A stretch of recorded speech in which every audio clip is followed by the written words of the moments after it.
De Lima, you are finished. Tapos ka na.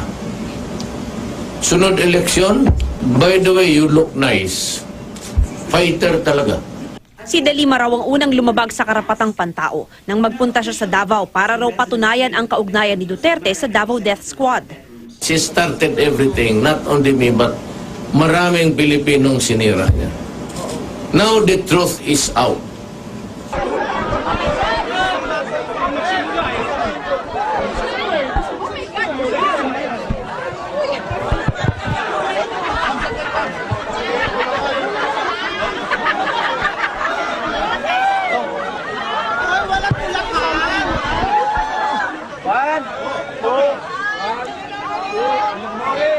As announced already, I am taking this challenge for a worthy cause. So here we go. Go!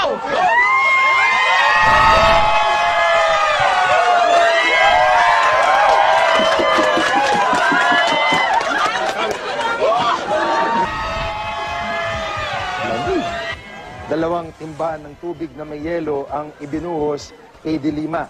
Pagkatapos tanggapin ang hamon, hinamon niya sina Rehabilitation Czar Panfilo Lacson, Iloilo Representative Niel Tupas at Davao City Mayor Rodrigo Duterte na gawin ito.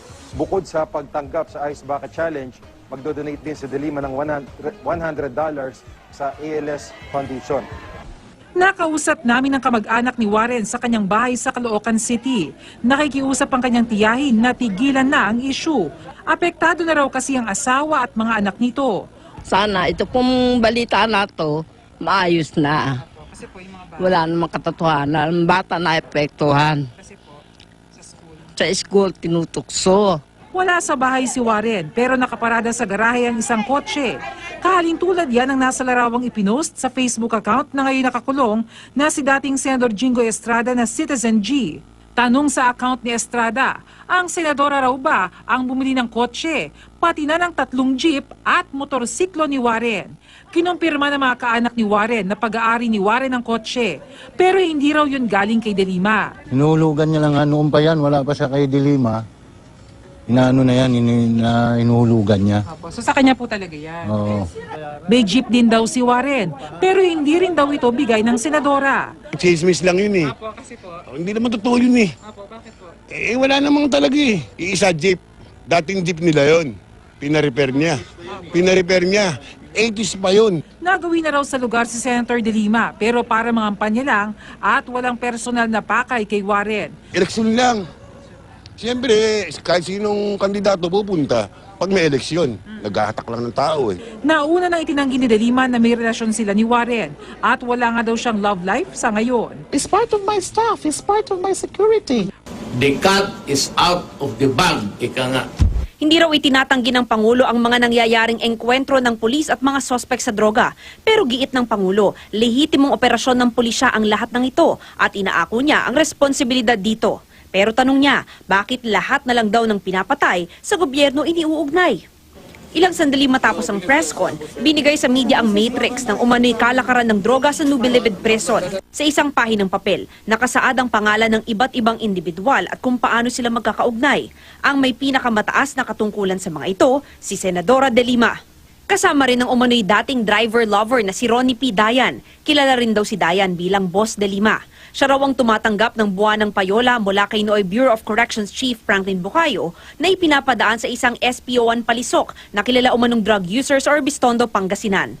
Sinasabi rin sa Matrix na binigyan ng senadora ng house and lot at ilang sasakyan si Dayan. Gumagamit daw ito ng isang binibining Cardenosa, isang empleyado ng lokal na pamahalaan ng Urbistondo bilang dummy ng kanyang mga ari-arian. Si Bucayo naman ay naitalaga umanong PNP Regional Director PRO1 dahil sa umano'y pagpapadrino ni De Lima. Matapos magretiro, naging Bucor Chief siya pero kalaunan ay nagbitiw dahil sa umano'y pagkakadawit sa droga. Nasa matrix din si dating Justice Undersecretary Toti Baraan na siyang in charge bilang supervisor ng Bucor at pinagkakatiwala ang USEC ni De Lima nung siya pa ay kalihim ng DOJ. Pangasinan Provincial Administrator Rafi Baraan na kapatid ni USEC Toti Baraan.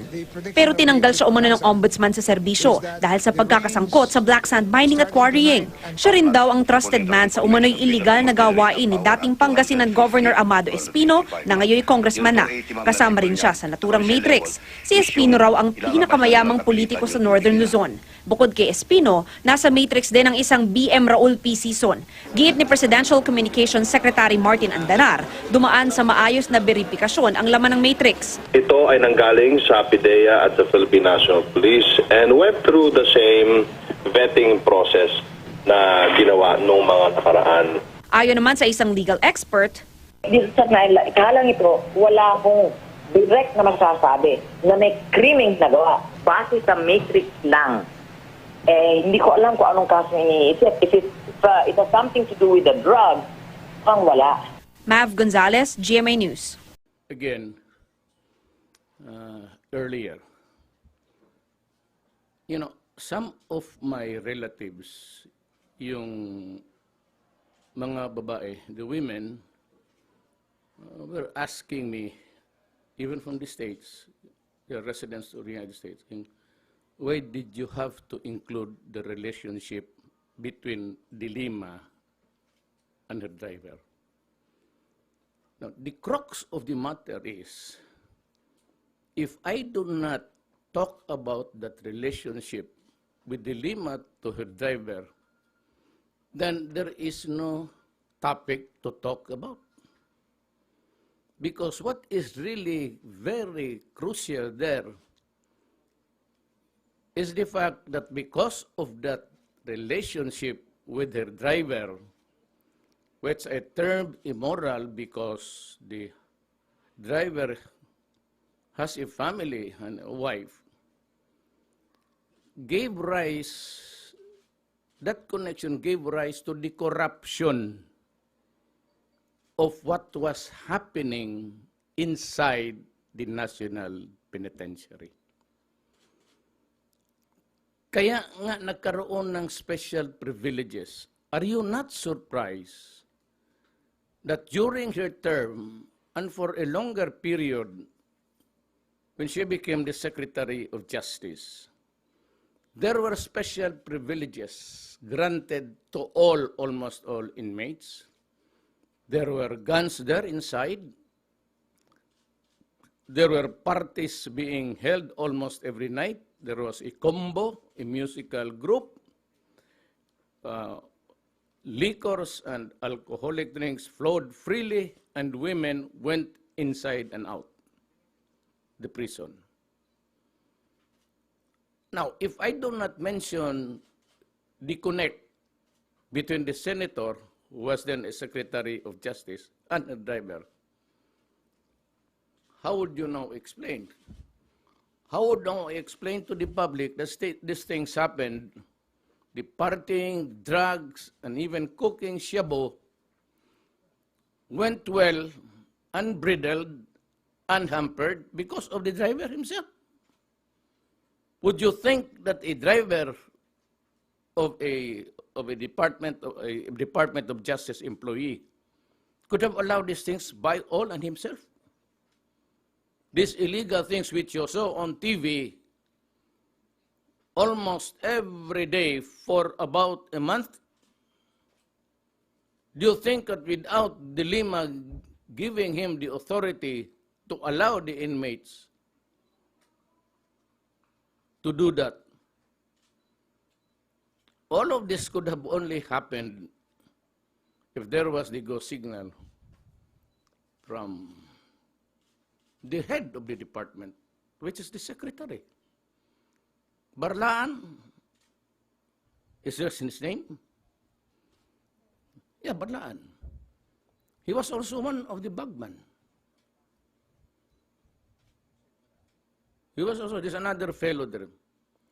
Undersecretary, all of these things happened under your nose, and shabu was floating inside, and it was being, and what was really painful, and that's the reason why we knew, and I know, because they were trafficking shabu from the inside. Were it not for that authority, these cell phones and everything else, the guns, could not have happened. Now, I am now warning everybody connected with the Bureau of Prisons in Muntinlupa. All the guards there and the supervisors. Because if you do not tell the truth before any committee of any governmental body, be it the Senate or the House of Representatives, be prepared to be charged. For what? That is serious negligence of duty. If not, I hope it is not that you were in conspiracy with the prisoners. You were there for almost all the time that these things happened. Do you mean to say that you did not report it to your superiors? Or you allow these things to happen by yourself, only your authority and nobody else's? Then be prepared to be investigated.